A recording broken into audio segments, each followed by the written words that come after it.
Good afternoon, guys, and welcome to the podcast from California. I've got Dr. Joan, and by trade, she is a chiropractor, and she recently she helps individuals with identity theft and helps them recover how to prevent.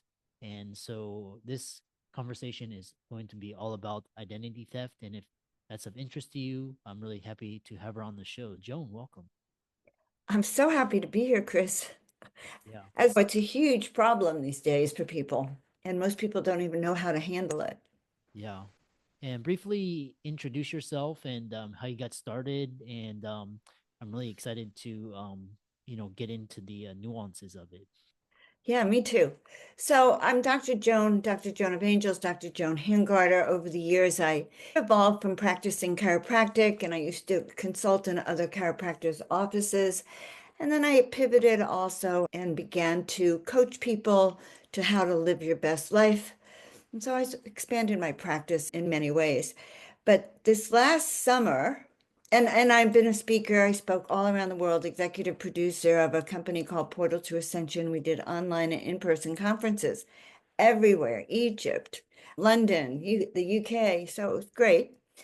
And so I'm an educator. And this year, last summer, it suddenly came to my awareness, like quite a shock, that there were three people, at least three people using my social security number. Mhm. One I identified had started a T-Mobile account in my name. I think their name was something like Tom.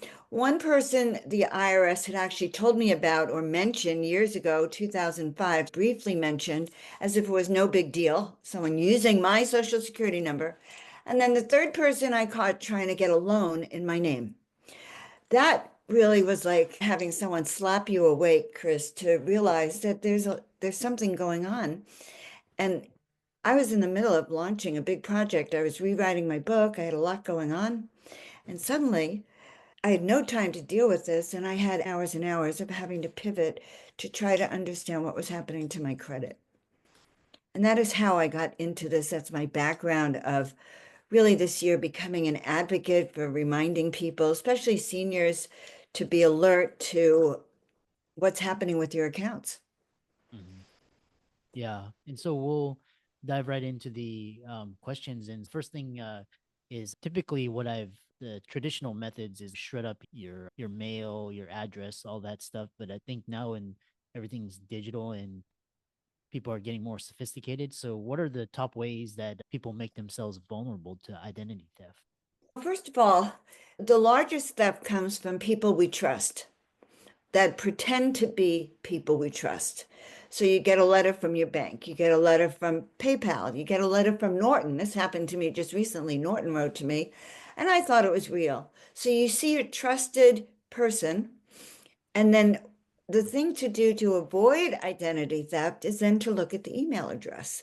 Now, and that's the next level, guys, of being sophisticated about where your mail is coming from. Mail is where most of the identity theft is happening now, and most of it is from names that you already trust, but they're faking those names. Mm. And step one is to really start paying attention to the emails that you're getting, because there is a way that you can at the top look and see the email address of that sender. And you need to do that on every single email before you click the link that they have sent you. Mhm. And that's a simple fix, Chris. That should help some of it. But I don't know about you, but I've noticed every day I get three or four, five emails like that. It just seems to be more commonplace. So that's the first thing to look for. The second thing to look for is to start to see if there's been changes in your account. Case in point, I'm traveling. Oh my God, this happened a month ago. I was on United Airlines from Florida to California. I'm trying to get on PayPal so I can buy Wi-Fi. Trying to click on it, and I notice, and I have it set up so that they send a text to my phone number. The phone number that they wanted to text it to was not my phone number. Someone, while I was on that airplane, managed to get into my PayPal account and changed my phone number to their number, or they added it just like that. And if I hadn't really caught it, I would never have known. And when I got back when I landed, I started going through all of my bank accounts to see if anyone had added any of their phone numbers. I didn't expect that. It was going to be a normal flight, right? So that's another way. Mm, interesting. And you talked about what predisposes or makes people vulnerable to identity theft, and usually it's someone close to you, a spouse, partner, it could be a family member.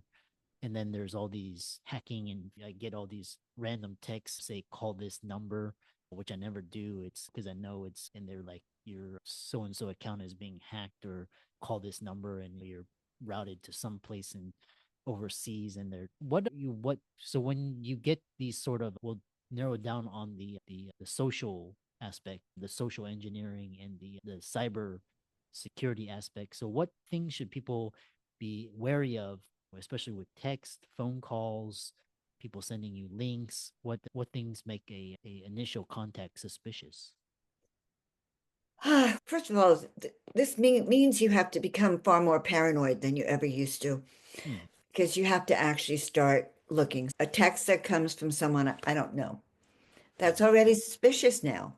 Even though I send texts to people that I just met, I don't know them yet, but if they haven't introduced themselves to you in that text, it could be a suspicious text. If there's a link in that text, just delete it. If there's something that's important enough that you need to have it, they will find another way to get it to you. And I struggled with that. Oh my God, maybe this is important. I gotta click it on. The other thing, such a common scam you would not believe people fall for, is this: the you owe postage. My daughter fell for this in London. It was a $5,500 mistake for her. That's a lot of money. It was one of those, she was expecting a package from the US, and they must have known it. God knows how that happens, but it says, oh, your package is in customs. It needs another 55 cents or something, like something innocuous. So she, of course, clicked on it. And before you know it, she's talking to these frauders who get into her account, and $5,500 later. So that's another thing to be aware of. You do not owe postage. No one sends you a text to tell you that UPS is holding your account and you owe money. So common sense is really indicated here. Then there's the calls where people go, is this Joan? Or they make text me and say, is this Chris? And of course I'm going to go, oh no, this is not Chris. Who is this? And once you start doing that, they've caught you in some way also. Even just engagement with some of these people is a challenge. And if you give them a key to your bank account, like my daughter did, or my friend Dylan's father had his 2/3 of his retirement account wiped out, this is real. What are other ways? I want to trigger people to start to be aware. Honestly, when I first became aware of the identity theft protection, I get an email from Norton, what I think is Norton, and I'm experienced at this by now, right? And this time, because it looks so good, I did not look at the email address, and I almost got screwed. Okay, I caught myself just in the nick of time. But it could be almost anything. So anything that you don't know where it comes from, who it is, anyone who's asking your name, don't even bother to respond. They don't know who you are. They're just phishing. And that's what it's called, phishing, Phishing, phishing. They're like fishing, like it's as if you're a fish. They're trying to grab your information. They throw it out there and they're going to grab it. So those are other ways. Now, this thing about social security number, Chris, is really huge, because back last summer in August, I don't know if you remember, 2.6 billion social security numbers were hacked. Now, we only have something like 380 some odd million people in this country, so you have to, number one, wonder about the rest of them. But now many of us have more than one person, meaning more than you, using your social security number. They're being given out like candy to people. And the IRS doesn't care. You can call Social Security, they don't care. The one that matters is if you care. What happens if someone gets your refund? Or in a state where they're checking voter ID, they vote for you. A lot of people went to vote a few years, like not last year so much, but in 2022, found out they had already voted. They hadn't, but someone voted for them. So if you think about all the things that we want to protect, your mortgage, do you own your own home, Chris? Of course. Of course you own your own home. Okay. Did you hear about the title theft Mm, and the mortgage fraud theft? And this is real. So they go and they can go down to the courthouse and change the title out of your name mm, into their names and take a loan out, a mortgage. So we caught one guy who had three mortgages taken out on his name and social security number. So when they come due, who do you think has to pay for it? And that's another thing to be aware of. And that's also on the rise. So mm, I hate to be so pessimistic. I want people to be aware that identity theft is real. It could attack anyone. You can think that you're well protected. All my friends in the spiritual community go, "Oh, I'm connected. It'll never happen to me." And they're getting taken out right and left by this because there's a naivety that many people have. It's not interesting. going to happen to me. It's going to happen to Chris, but it won't happen to me. Mm, Happen to Joan, but not me. interesting. Yeah. And so the next question I have for you is what are some proactive tools to prevent theft or phishing or hacking or these types of scams? I suppose the first thing is to be eternally vigilant. That's your first hack, eternally vigilant. Stop it before you open it. Don't just sit down like you used to with your email or your text messages and open everything and click everything. Stop it. Start using your discretion. Go online and look at your credit report. Very important to look at your credit report because that's going to tell you if someone else has opened an account in your name. Mm, If you suspect someone's using your account, then immediately try to lock down your accounts. So when I found someone was trying to get a payday loan in my name, I shut down the payday loans and I shut down all my credit. Boom. Now, just so you know, it's very annoying to shut down all your credit because if you need credit, you have to then reopen everything and create a window of opportunity. But being vigilant is going to really help. And using a service that can take care of you. I've been using something called Identity ID Shield, Legal Shield Protection ID Shield. So what did they do? Number one, I have a password protector on my computer. They haven't, which is interesting because on the airplane that night, I was having trouble with my VPN. And so I had shut off my VPN on the airplane. And I guess because it's a closed Wi-Fi, someone was able to just get right into that account and hack me as I was trying to open it. So being able to monitor things in real time, also very important. So VPN's critical. Having your computer monitored for attacks is critical. This is common sense. Do not use the same password over and over again. Yeah, do not use a common word. Don't use your name. Don't use the name and dates of your children. I know this is, and even my kids, I yell at them all the time, and they still use their names. Probably should never have said that. Don't use your names, guys. Really be creative. If you can remember the password, it's a bad password, mm, yeah. Interesting. And right? a lot of services now are getting away from passwords and they're using like 2FA and biometrics. The so next question I have for you is so you talked about ID Shield, we talked about multi-factor authentication, these types of things. The next question is how let's say you do get how does someone what is the next step once they discover their identity's been stolen? So it really depends. If you've been proactive and you have a service that helps you, then you do what I do now. I didn't have this before, but you go online and you start dealing with it. You reached out to your service. You reach out to the IRS, and these are the steps I did. I reached out to the IRS. I reached out to the Social Security office. I filed a police report. Uh, There's a couple of national services you can go and file issues with. And I did all of that. Mm-hmm. Nothing changed.